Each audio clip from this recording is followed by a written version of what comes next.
Palpalsiit na nakukuha mula sa naipong tubig ulan na malapit sa dagat. Ano kaya ang lasa? Ating tikman sa report. Dahil katatapos lamang ng malalakas na ulan, naghanda ang magkaibigan na sina Marilu at Beng ng Barangay Apayalawag City para manguha ng palpalsiit. Sinuyod nila ang mga naipon na tubig malapit sa dagat kung saan makukuha ang palpalsiit. Nakukuha rin ang mga ito sa mga naipong tubig ulan malapit sa dagat, ilog o maging sa bukid. Ang palpalsiit ay kulay berde na parang maliliit na sago.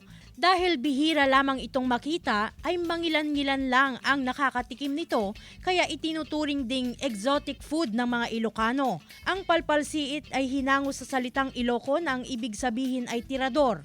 Dahil bilog ito ay parang bato o hole na ginagamit pang bala sa tirador. Simple lang ang kanilang ulam recipe para sa palpalsiit.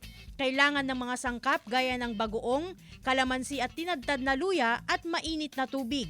Unang gagawin ay buhusan ng mainit na tubig ang isang bowl ng palpalsiit at linisin itong mabuti. Pagkatapos ng 2 minuto ay salain ito. Sa kapigaan ng kalamansi at isunod na ilagay ang bagoong at tinadtad na luya.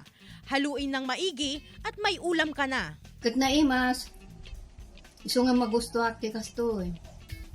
Kasigurado nga nadalos deto eh. Ubingat pa eh, ing paraman dagi di ba bakit kanya ko. Glam Kalikdan Dizon, 1 North Central Luzon.